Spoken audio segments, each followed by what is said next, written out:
Why does music have a special power to connect people to distant memories? What impact can music have on people's perception of their past? And just why is the link between music and memory so important? Welcome to the Possible Podcast. This is episode 2 of the first series. This is all about bringing creative thinking into arts and humanities research. I'm Paul Drury-Bradey, entrepreneur in residence, and I'm interested in community, collaboration, new connections, and making ideas matter. The ideas in this podcast are based on research from Durham University's music department. I'm curious about the impact of music on our memories and how this connection could be harnessed and used to create social change.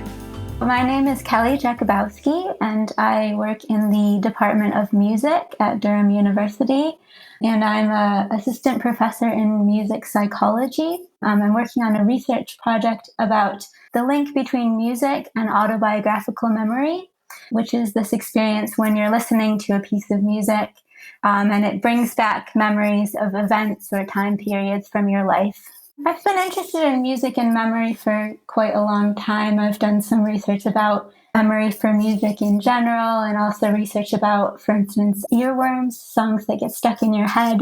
This recent project about music and autobiographical memory, I think I got interested in because of the idea that it's quite a common experience, when you're listening to a piece of music, often quite spontaneously brings back memories of past events. And this is a really sort of key process in terms of making a connection between sort of abstract stimulus of music and connecting to our sense of self and personal identity, and is really, I think, one of the factors that underlies the sort of value that we place on music. The fact that it can be, in some ways, just a sequence of organized sounds can actually have a really deep personal connection to our lives and our social histories and so on. So, I asked Kelly what the key autobiographical musical moments were for young people today. And I think going to live gigs is still a really important, meaningful aspect of young people's lives, despite the fact that we also obviously have a huge range of access to music in digital forms. It's very easy to access music on your phone when you're traveling on the train and so on. But many young people are still engaging in this live music aspect. And I think a lot of times when autobiographical memories are strongly related to music, there are many of these memories that do relate to these instances of live performance. Some things that we found in our research as well, we've done a study, for instance, where we've asked people to keep a diary of their music-evoked autobiographical memories as they kind of come to mind during their everyday lives. And we've then looked at the content of the types of memories that people report. So if we analyze, for instance, the linguistic properties of the content that they described from their memories, some of the most common words that come up in these memories are things like friends, school, dance, boyfriend. So these really sort of social type words, and these words that are related to things like dancing, going out, clubbing, going to prom, and so on. We're clearly living through a time of great change. The pandemic, a rapid move to a digital, almost virtual existence for much of the day. Kelly's research, supported by the Leverhulme Trust, is just so important. The world of music and what it means for people is shifting so quickly. So I'm sure that there are ways that this is changing, for instance, as a function of the way that people engage with music. For instance, music used to be in some ways a more sort of tangible thing in that you had a record collection or a CD collection. For instance, in some studies in older adults, it's been shown that, if you show a person a record from when they were young, it can kind of bring back these memories. But obviously the way that a lot of young people now engage with music, they don't always have this sort of physical collection of objects that they call their music. So I think there's some interesting, this sort of lack of tangibility in some ways of music, whether this will actually impact on these young people in the future in terms of the ways that we can actually bring back memories from their youth, whether, the sort of triggers will be different in that way and so on. But I think if we talk about the current coronavirus era, obviously many people are sort of socially isolated at the moment, but one of the ways that they can feel more connected to other people is by listening to music. And I've seen lots of suggestions, when you look at these sort of lists on Facebook of what are things to do, when you're at home and socially isolated, obviously listening to music is something you can easily do. And like I said, because it's quite intricately linked to autobiographical memories, it can actually bring back this sense of being together with people. Listening to a piece of music can actually remind you of when you were at that party a couple of weeks ago with your friends and having a great time. So it's this idea that music can be used as a sort of social surrogate in place of actually having social contact with other people. Kelly explained her research has huge potential for social impact and intersectionality with both private sector businesses and other innovative researchers. There's a field called music therapy. Music medicine is a related but slightly different area. And then there's the broader area of arts and health. And there has been, for instance, some evidence in some previous studies suggesting that musical memory can be preserved in certain populations of people with certain memory disorders, for instance, in Alzheimer's disease. So this link between music and memory seems to be fairly persistent, even in the case where sometimes people have lost memory function in other aspects of their everyday life. And it's not 100% clear why this is yet, but it's been suggested that part of the reason behind this might be this distributed nature of processing of music in the brain. So when we process music, it's not just that we process it in our, say, auditory cortex, which is responsible for, hearing sounds, but also that we have this emotional connection. So it activates emotion regions that are quite deep within the brain. It activates motor regions. So often, the response to music is that we want to move or tap along to it, and various other regions throughout the brain. So the idea is that, even though you may have impaired access to some aspects of memory because of certain brain areas being damaged, that music in some cases can be a sort of preserved mechanism in that way. Kelly explained that the memories and cues encoded in music are incredibly powerful. Today, this means working with the tech sector to look at music research in different and truly innovative ways. We have lots of access to, technologies like wearable video cameras and things like this, where people could actually, if they go out to a music festival, perhaps they sort of wear some kind of recording device or some kind of video camera, and we can actually capture the formation of these meaningful memories. Because one of the big limitations of autobiographical memory research is that a lot of times we ask people, okay, here's a song, I'm going to play it for you. Can you tell me what memories it evokes? And you describe the memory to me. But I have no way of knowing actually whether what you're saying is actually true or whether what you're saying, those things actually happened in that way. So we could actually potentially use technology to also capture the formation of memories, what we call encoding of memories, rather than just studying the sort of retrieval of memories after they've been already formed. I decided to present this research to Fayann Smith, a former club and gig promoter, but now working as an international artist, activist and musician. I saw her work at the Venice Biennale last year, an ambitious video art and music installation that explored our shared understanding of home. I asked Fayann why music exactly has the power it does.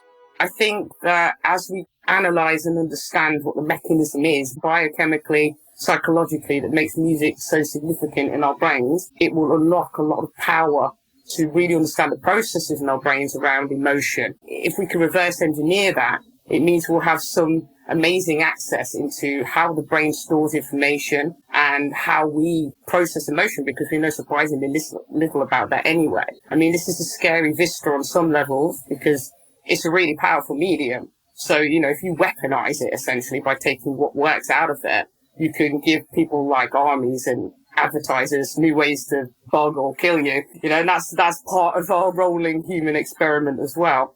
But if you can find what it is that's so special about music, the utopian idea that can come from that is that we can fix trauma. We can help people resolve memory issues. We can, perhaps remove memory issues. And this is something that people are doing with PTSD research. This idea that you can maybe fix or resolve trauma in the brain.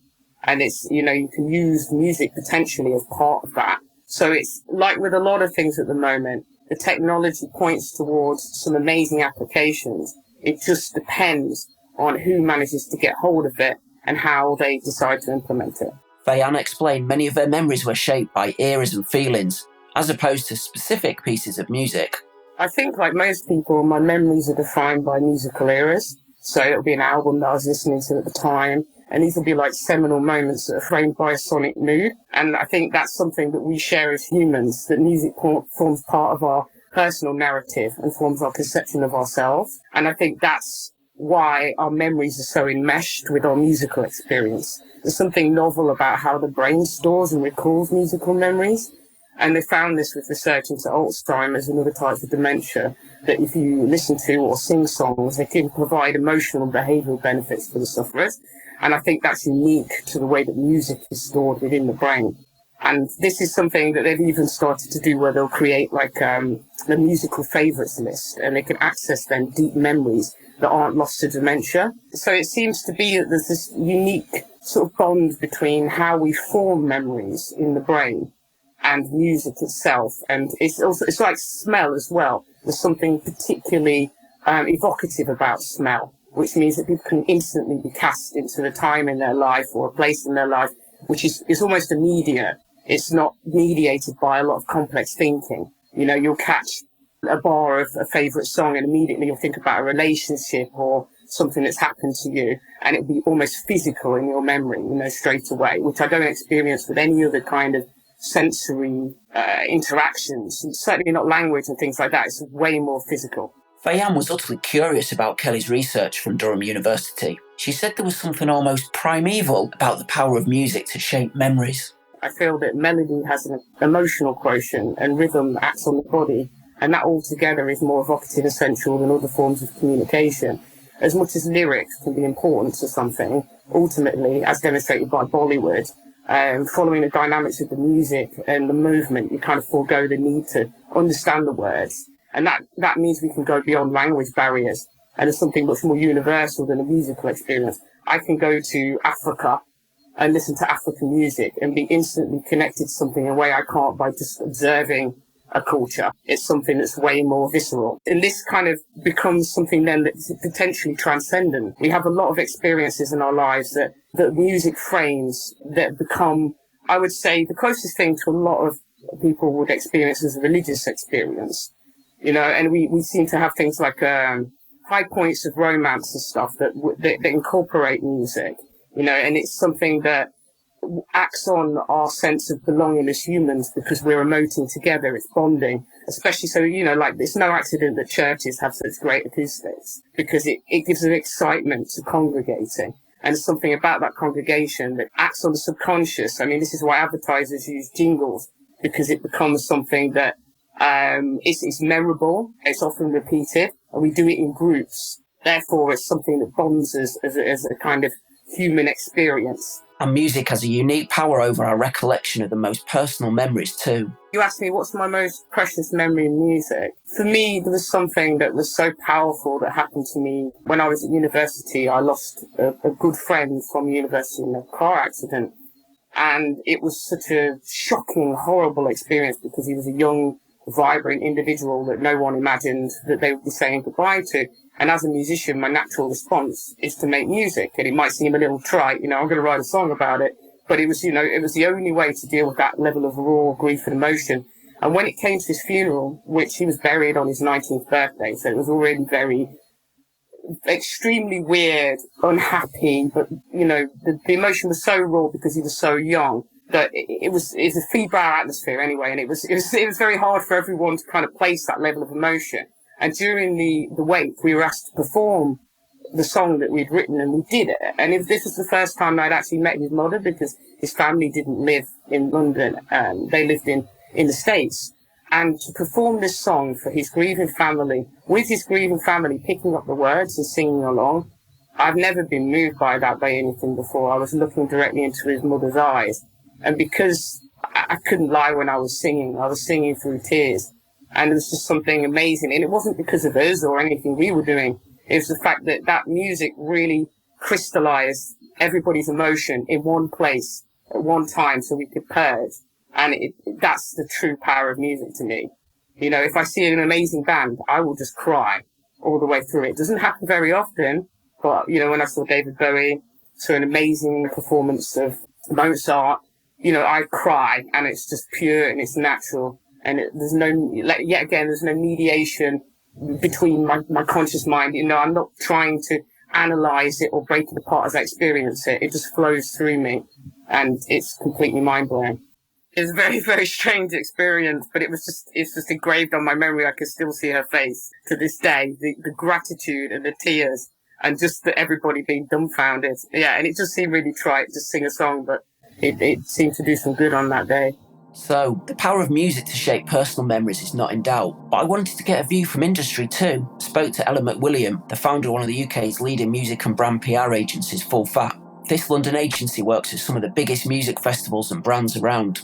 What is unique about music in creating memories in people? The uniqueness definitely comes from the fact that music is so accessible. It does not matter what your nationality is, your age, your gender, or your race. It's a completely, it is a global connector in its own right, and therefore ultimately unique because everyone is able to access it from those areas.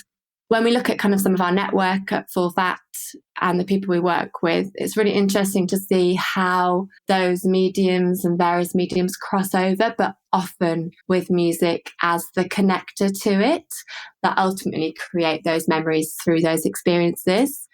Now, if I look at people like the Tates, they run a collective called the Tate Collective, and it ultimately is an opportunity to bring young people into their space, aka the 16 to 24-year-olds. Now, one thing that they do is that they have done lots of research around the sector, and they really understand that music is the biggest connector in this space. So by programming music within Tate through their Lates programming and partnerships with the likes of NTS, they allow and bring those audiences into their space.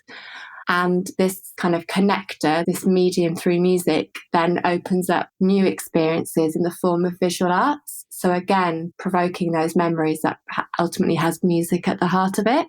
Also, when we think about memories through our life and the different generational moments, listening to music with our families, at a young age, invokes those specific memories that continue into adulthood.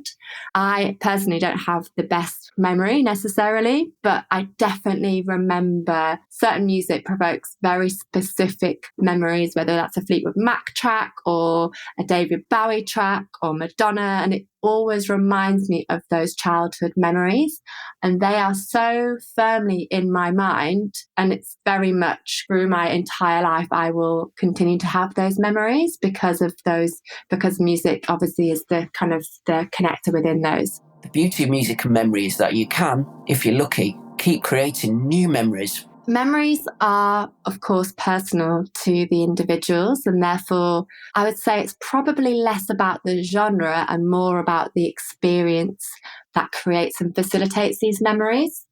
So those moments growing up listening to your parents' favourite tracks and favourite albums will invoke lots of memories.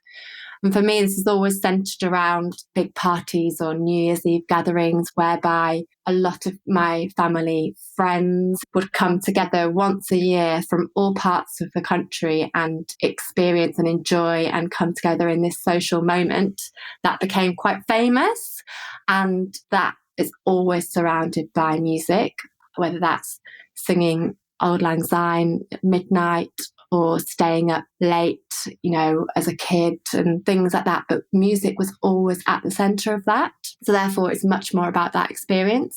And then if you look at the time that you go to your first gig or a particular moment where you enjoy an experience with friends, again, that's always around music as well. And then within my sector, within the festival landscape, being in a field, whether that's working capacity or whether that's as a punter, you are experiencing both new music and also music that you followed for years, whether that's old or whether that's new. And ultimately those memories invoked on that will kind of demonstrate and really stay with you forever, with music fully the main connector to that memory. My most precious memory in music, there's probably quite a few, and it's difficult to name check one. But I would say the one that has one of the strongest memories is the time that I went to my first ever gig. Now, I grew up in the Lake District on a farm in the middle of nowhere, had an older sister, some friends that lived probably a mile or two away, but then it was a lot of sheep and a lot of countryside. And therefore, this was a particularly poignant and prominent moment for me because it was the first time that we travelled to Manchester, which was maybe an hour and a half away on the train with my sister. And we had to navigate that when I think we were about 14, 15. And we arrived there realising that we'd got seated tickets instead of standing, which was, the gig was for NERD. And ultimately, it definitely needed to be standing tickets. It was like a bit of a moment. So we had to hustle our way on to getting those kind of standing tickets. And then the whole experience of the actual gig itself, it was just quite mind-blowing at the time. I felt like it was a bit of a moment in my life and also introduced me to that live music element. So that will stay with me forever. And then if you fast forward, there were moments when I was standing in the photographer pit in front of a festival in the main stage of a festival whereby you're seeing one of your favourite artists, which happened to be Nile Rodgers, and you're there working in a working capacity, but ultimately this incredible moment is happening whereby you're within like a touching distance almost of your favourite artist, yet you're also there on a work capacity, which is fulfilling one of your big dreams from a career moment. And it was a memory that will stay with me forever. Other moments within festivals, which I think probably for many, many people invoke the biggest memories, but a moment that will stay with me, seeing Beyonce at Glastonbury in 2011, I believe. And she was just incredible. And you could feel that everyone around you was also having a moment. Beyonce was having her moment, and we were all having that moment because we were experiencing it and witnessing something that was pretty much, it was historical and would go down in history. So that will also stay with me forever. Ella said the COVID-19 pandemic and lockdown was a big challenge to the industry, but she believes in its vast creative potential. We are certainly in a pivotal time at the moment. So as I record this, we are in lockdown with the spread of coronavirus happening. We've been in lockdown for about a week, and everything in my industry has changed. All my festivals are either cancelling or postponing. All of the experiences that we're working with are no longer, and the events that we are working with are no longer going ahead or able to go ahead for the time being. And we have no idea when that will change. Therefore, there's an incredible shift in terms of what these people and these promoters are doing. And it's fascinating to watch because the creativity of these industries is second to none. And therefore, many of those, even when they're firefighting these situations, are also thinking about what they can do. And we're here to support them in terms of what they can do to be able to ride this wave. And what we've seen is a huge shift in people going online and being digital first. And we were a part of Defected Records and their Defected Virtual Festival, which took place on Friday, whereby their normal night called Glitterbox, which was due to take place in New York, then moved into this whole global virtual space whereby they had DJs performing, dancers performing, and people could basically tune in. And they had 1.5 million people viewing on that Friday alone. Going forward, they're going to be doing that every Friday, from here on in. And it's incredible to see that immediate shift and the attention that it got, not just from media, but also from those who wanted to experience it. And then the opportunities beyond that for brand partnerships, jobs within that space, and all those different things. It's just snowballed.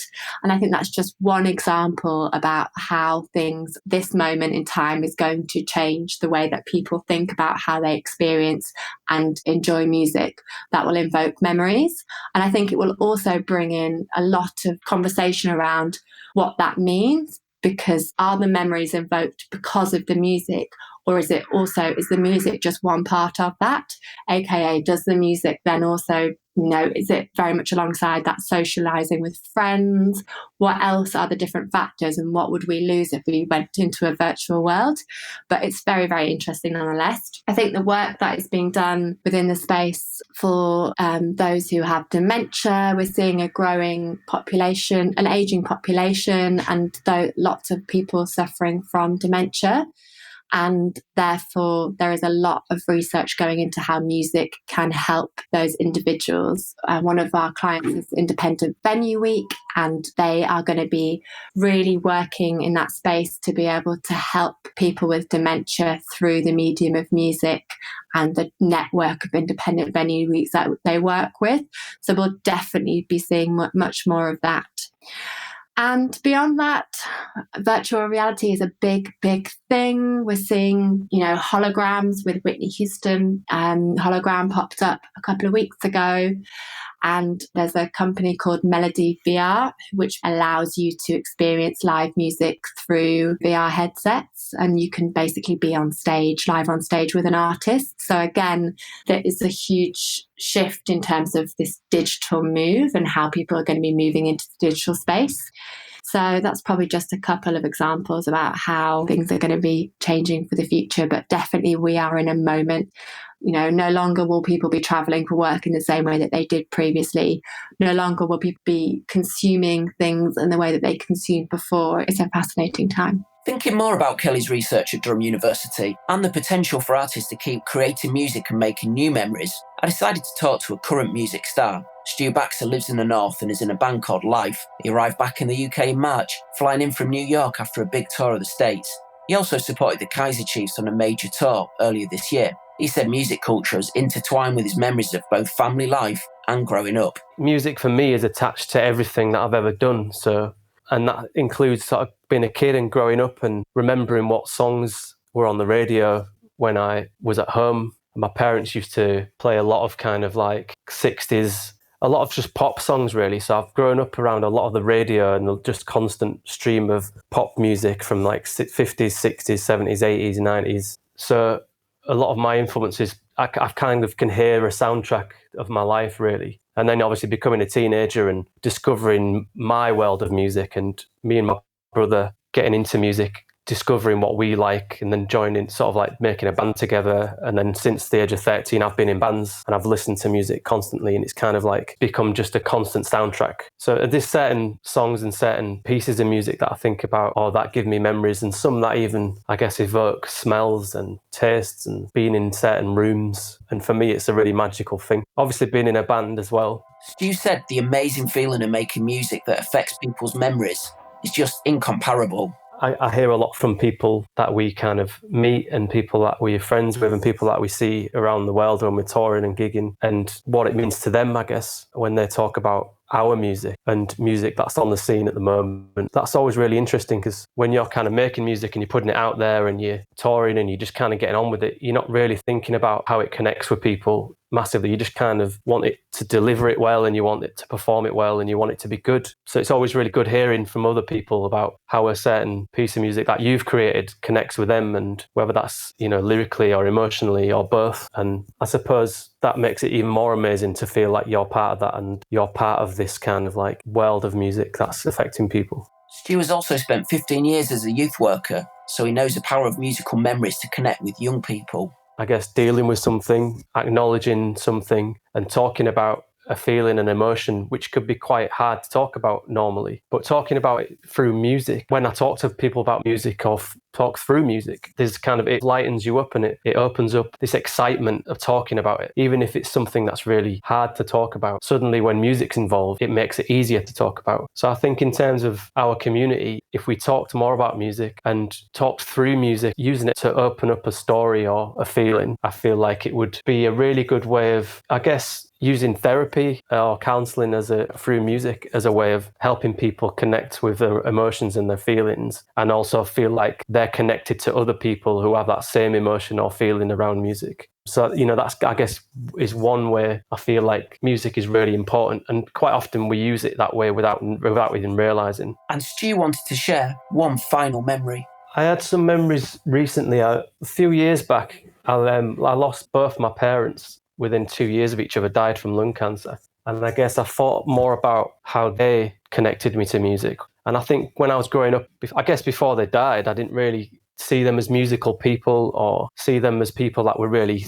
had life surrounded by music like me and my brother might do. So it was always weird to think like where that came from. But now, after they've gone, I sort of thought about actually, there was always music in the house playing. And my dad, I remember him, he only had a few sort of records left from when he was in the army, like of the Beatles and Rolling Stones. So he wasn't a massive record collector, but he showed me how to pick up a record and how to hold it without scratching it and how to clean it and then how to put it on a turntable properly without ruining it. And again, that was something I took for granted and I didn't really remember that until recently. But it was really important because that's how I do that now and that's how I sort of talk to other people about records. And also thinking about, we came from a really poor background and a family without any money, but my mum always made sure that we kind of had what we needed to sort of follow our dreams. And she spent months kind of putting money aside to save up to buy me a guitar and my first keyboard and kind of encouraged me to play music. So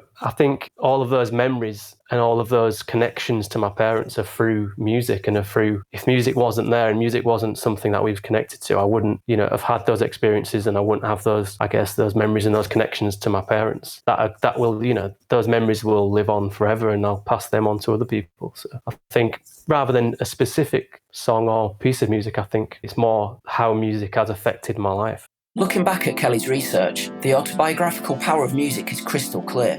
But from speaking to people working and creating in the industry today, the ideas don't stop there.